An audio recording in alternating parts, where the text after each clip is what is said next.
Okay, so yeah, here's the thing. Hair washing. It's like, you think you already know everything about it, right? You may know everything about it, but I feel like you don't. I just feel like there's a lot more you could know about it. I know what you're thinking. Since when is hair washing interesting? I mean, it's the last thing I really think about. It's like I do it and I get out of the shower and I think like, oh my God, that's it. That was so easy. I washed my hair and I'm never gonna think about it again. But no, I'm here to tell you, you should think about it more. So I'm gonna take the opportunity today to just go over some things with you, enlighten you, expand your horizons when it comes to washing your hair. Let's just dive right into it. Let's do it.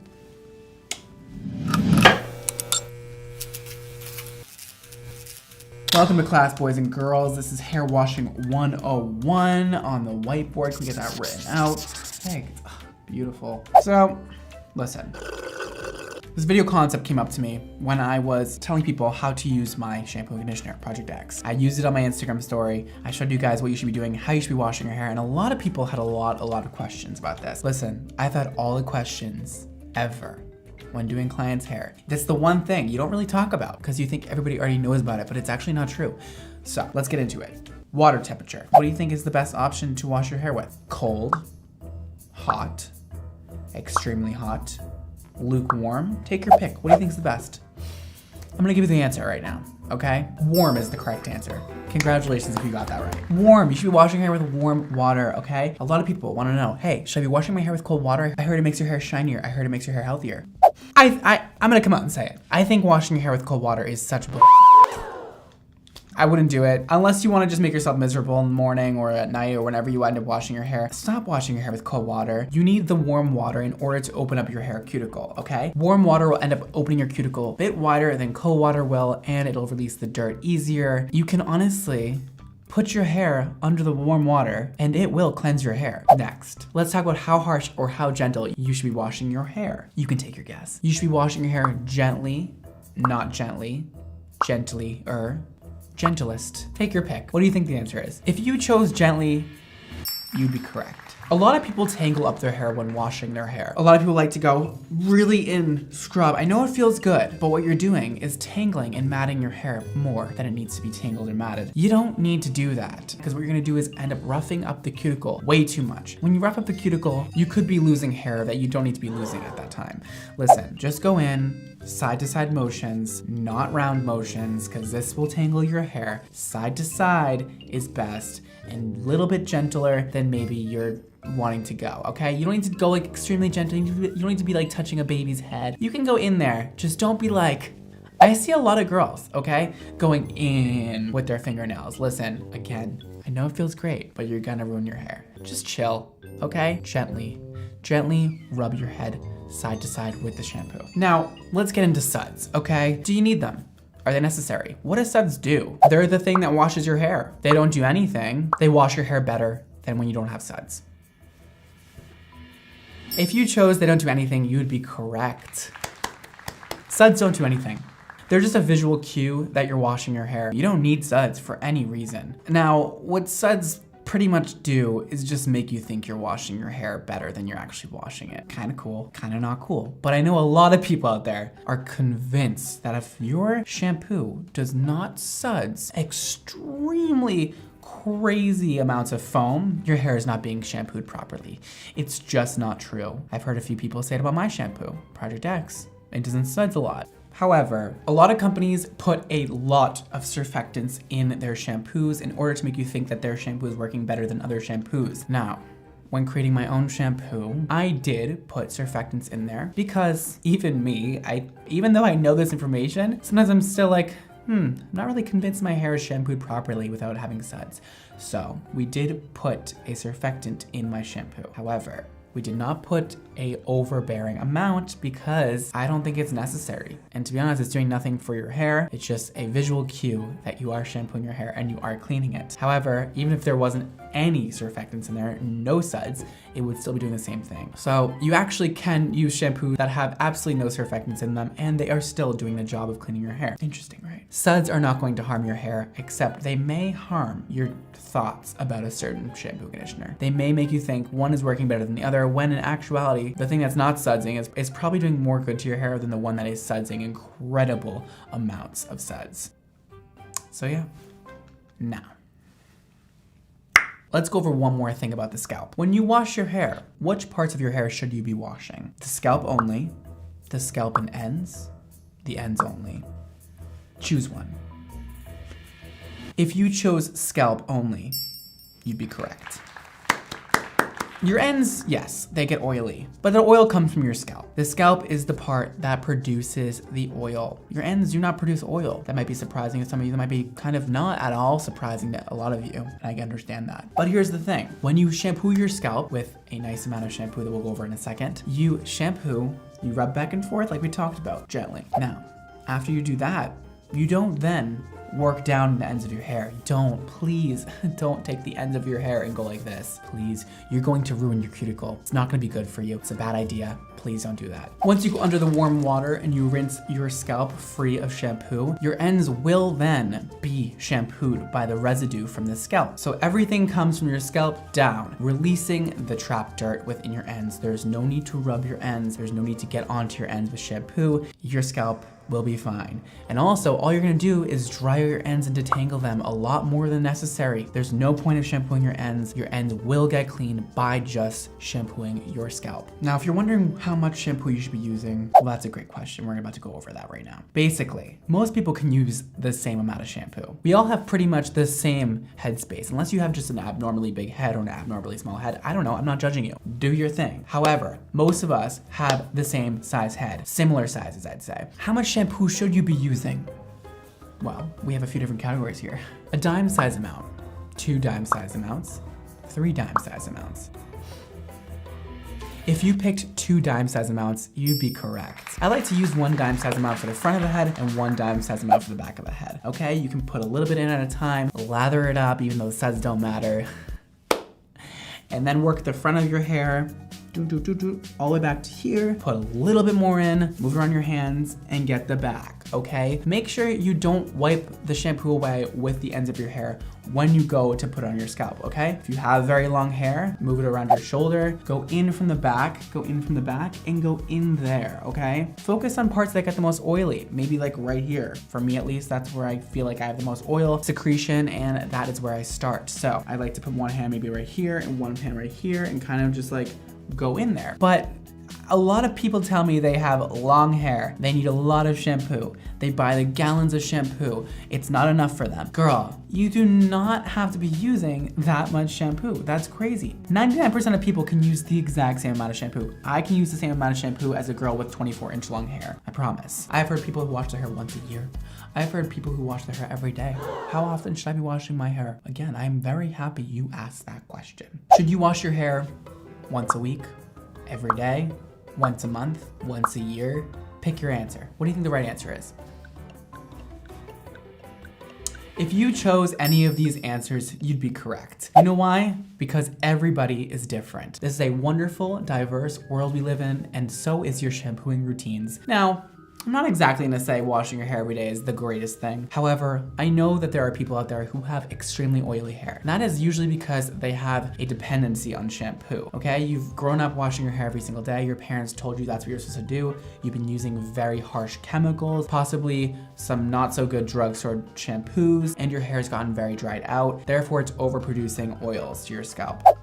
There are ways to fix this, okay? I typically like to wash my hair once a week. And when my hair gets oily, I use a natural bristle brush from the scalp to the ends and I brush it through. You can also use dry shampoo to help combat the oils in your hair. So if you've been washing your hair every day for your whole life, I would probably stop that. And let me say one more thing before you come after me right now. My shampoo is called Project X Everyday Shampoo. Everyday shampoo. Let's get one thing straight, okay? Everyday shampoo does not mean every day. And I know that's a little misleading. However, when somebody refers to an everyday shampoo, it's typically a word used for a shampoo that is gentle enough for everyday use for those of you who are committed to washing your hair every day. You can definitely use my shampoo every single day. However, it really refers to a shampoo and conditioner that is gentle, that is not gonna be extremely heavy. It's a shampoo that is formulated for all hair types and textures. It's gonna be good for everyday use if you are committed to that, and good for people who wash their hair not so often. So let's go over that though. I would discontinue washing your hair every day if possible. There are a lot of YouTube videos about how to train your hair, how to stop washing it so much, how to make your hair stop producing so many oils. So I definitely recommend going to YouTube and searching that if you're interested to learn more about that. However, today we're not going over that. So go watch somebody else's video. But for me, somebody who has processed, lightened hair, I like to wash once a week. It gives me the perfect amount of time to have a little bit of oil secretion from my scalp to hydrate my ends and not dry out my hair too much. So once a week seems to be pretty good for most people, or twice a week seems to be pretty good for most people also. Let's talk about how long you should be leaving your conditioner on for. 30 seconds, 3 minutes, 10 minutes, 15 minutes plus. This will vary per person. Now, listen, if you want extra hydration, I would definitely leave it on as long as you possibly can in the shower. I don't think you need to exceed 15 minutes. I think yes for a hair mask, but for just plain old conditioner, I would probably go personally with about 3 minutes. I like to get in the shower, right away shampoo my hair, right away after that put conditioner on and just leave it on until I'm done with the shower. That may be whatever, 3, 10 minutes, whatever I end up doing that day, but I'd say just leave it on. But you don't need to exceed 15 minutes if you don't feel like it. I really just don't believe it's gonna do anything else for your hair unless you're using a hair mask that is made to be left on for that long of time. I like to always follow up my personal conditioning routine with a hair mask because I know that I need more love than just a regular conditioner. Now the conditioner is gonna do the job of detangling, getting it kind of prepared for the hair mask, but I like to really double up on conditioner, and I know the hair mask will give me that much needed lift of all the essentials I need in order to really, really hydrate my hair and bring it back to life. And also, I have a couple things to go over after the shampoo and conditioning process. Here's a big one for me. Here's a pet peeve of mine. When you get out of the shower, do not take that towel and scrub your head with it. Don't you dare do that to me. Don't go like this. Don't put your head down and go like this to your ends. Oh my God, there's nothing I want to see less than that. Calm down, Brittany. I would recommend is scrunch the hair in the towel. You kind of lay the towel over your hands and scrunch the bottom, scrunch the top, whatever. I also wouldn't put your hair in a turban. I know it's tempting, but you're gonna end up getting some tension alopecia if you're putting your hair up in a turban all the time after washing it, because it's gonna really pull on those very fragile front pieces of your hair that have just been washed, that have just been warmed up. When your hair is warmed up, it is in a much more fragile and expandable state than when it is cold. So I would not recommend putting your hair up in a turban. I know it's easy. I know it's like, I should do that, but like, no, you shouldn't, girl. You just shouldn't do it. Now that your hair has been washed perfectly and it's looking fabulous and it's been conditioned to perfection, one of the most important parts for me is after the shampooing process. Listen, following up with a great hair care routine is essential. Okay? Because what you're doing when you shampoo is getting the dirt out of your hair and detangling and adding a bit more health to your hair with whichever product you may be using. But at the end of the day, shampoo and conditioner is only touching your hair for a matter of minutes. There are definitely benefits to that, but there's not as many as there's gonna be when using aftercare products after your shampoo and conditioning process. So this is where it's gonna vary a lot per person. You have dry hair. You wanna use some leave-ins. You wanna use some oils. You have curly hair. You wanna use some curl products, obviously curl defining products. You wanna use maybe some oil also, maybe some heat protectant spray if you're gonna try and blow dry it out and straighten it. Whatever your hair type or texture is, there are definite necessary products you should be using in order to keep your hair the healthiest possible, and always follow up your shampoo and conditioning routine with the proper product, or else you're just gonna let your hair down, and you don't wanna do that. Your hair has done so much for you, so much for your confidence, and so much for your personality. Give it a little love, okay? Show it how you love it back. Let's get into the type of shampoo and conditioner you should be using. A lot of people wonder why I don't always recommend drugstore cheap shampoo. I am by no means saying that drugstore shampoo and conditioner is bad, but there are definitely bad ones out there. Listen, if the shampoo has been marked down significantly, if you are paying a very low price for your shampoo, there is a very high chance there is not high quality ingredients in that shampoo and conditioner. Guys, my father always told me, you don't get nothing for nothing. And I brought that with me through everything in my life. The more you pay, to a point, gets you more benefits. Listen, don't go out there and spend $10 on a shampoo. You're just gonna get probably a soap bar in a liquid form, which is not gonna be good for your hair. It's gonna strip you of all your natural essential oils. It's gonna leave your hair so damaged without replacing the essentials that your hair needs to grow healthy. So, spending a premium price on shampoo and conditioner is always worth it in my opinion. And I know that's like hard to take from me because like I have shampoo and conditioner. I'm not gonna be like, oh my God, go buy the $5 shampoo and conditioner. But I genuinely would say that to anybody, no matter what, because a lot of people's setbacks to buying expensive shampoo and conditioner is that they use so much of it. And before this, we went over how much to use. So you really shouldn't be using very much of it. It should last you quite a while. And if that's the only concern you have with the price, then that's your answer. You shouldn't be using as much and it will last you longer and you will not pay any more than what you're currently paying for your current shampoo and conditioner. Now, I can speak on my behalf. My shampoo and conditioner costs $25. And some of you guys were shook about that. It's a very normal price for shampoo and conditioner that is 8 ounces. That should last you a while. Now, I don't want to say how long because again, some people aren't gonna listen to my directions and use 2 dime size amounts, but it should last you quite a few months if you are not washing your hair every single day and you are using 2 dime size amounts. So that is that. I just want to say there are reasons for shampoo being so cheap in drugstores. Some of them. There are reasons like they use literally whatever ingredients they can find, whatever the cheapest ingredients there are at that time, and put into a large quantity of shampoos and conditioners and sell it for a low price because they are making these shampoos and conditioners for a very low price. Okay, brands are always marking up their prices to their consumers, and that's because that's how they make money. And typically retailers, people selling goods are marking up their product by 50%. And that is because it covers all kinds of costs, okay? Not only do retailers have the cost of making the shampoo and conditioner, they have employees to support, they have employees to pay, they have manufacturers to pay, they have all sorts of payments that need to go through. So you're not usually looking at companies that have less of a 50% profit margin. So when a shampoo costs $6, $10, you have to think, how much do they make that shampoo for? That is very cheap to make. And there are reasons for that because the ingredients are extremely cheap. Just think about that one. Hopefully that makes sense. That is why I believe you should always be spending more on shampoo and conditioner. You don't need to necessarily be rich to spend $25 on shampoo and conditioner. You may just need to spend your money more wisely and think about all the things you spent a lot of money on and does not last you half that time or a quarter of that time.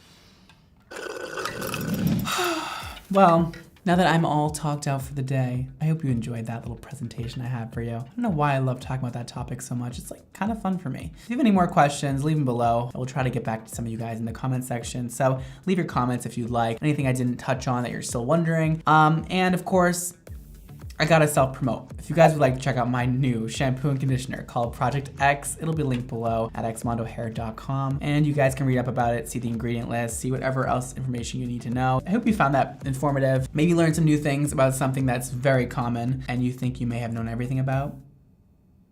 You may not have known everything about it. That's it. Follow me on Instagram and Twitter at BradmondoNYC. Follow my hair care brand, XMONDO Hair, to stay up to date with new product launches. And that is all. Thank you guys so much for watching today. Don't forget to live your extra life, and I will see you all next time.